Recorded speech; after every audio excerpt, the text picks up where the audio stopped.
With exactly 1 month to the Kibra constituency by-election, and candidates and political parties were making use of every available opportunity in the hunt for that crucial vote, Sunday morning, and the 4 main political parties and their candidates pitched camp in various parts of the constituency as they stepped up their campaigns. A section of Jubilee leaders who joined ODM candidate Imran Okoth for a Sunday service at the PCEA church read mischief in the manner in which the Jubilee Party was conducting its campaigns. Led by the ODM Secretary General Edwin Sifuna, the leaders, including nominated MP Maina Kamanda and former Nairobi County Assembly Speaker Beatrice Elachi, accused the Jubilee Party and its candidate of allegedly dishing out money to influence voters. Mukiitiwa pesa, mukule. Kwa sababu hiyo ni pesa yenu. Hata msimwambie asanti kwa sababu ni pesa yenu. Lakini tarehe ya uchaguzi mujue ni secret ballot.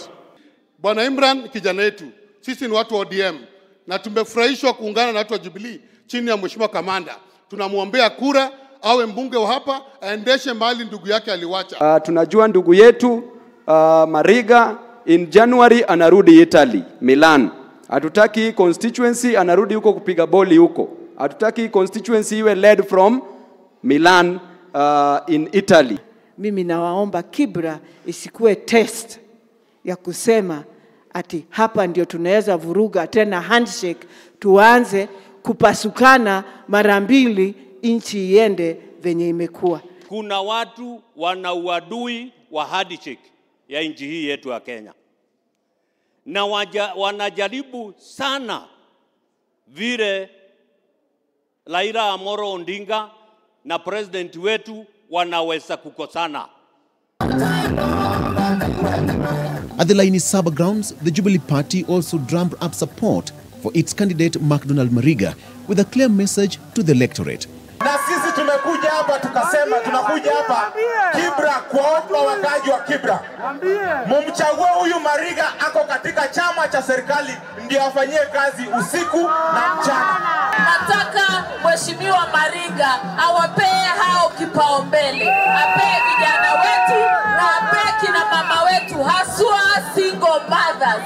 Awapee kipaumbele, awasaidie na maneno yao ya table banking.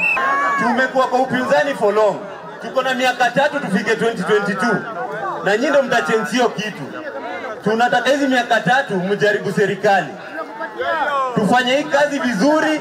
2022 nyinyi ndio mtadecide.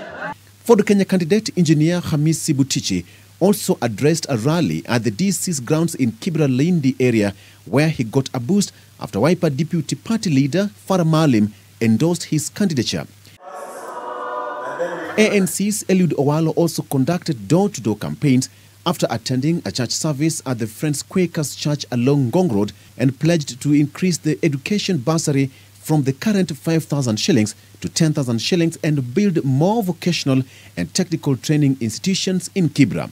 Instances of violence being meted out on our supporters, and we have picked up this with the relevant agencies. But all we are appealing for is a peaceful and issue-based campaign to enable the people of Kibra choose the best from among the 24 candidates. What we all want is a free and fair election. An election that will truly reflect the will of the people of Kibra. The Kibra parliamentary seat fell vacant following the death of former MP Ken Okoth, who succumbed to cancer towards the end of July. Victor Lo, K24, Sunday edition.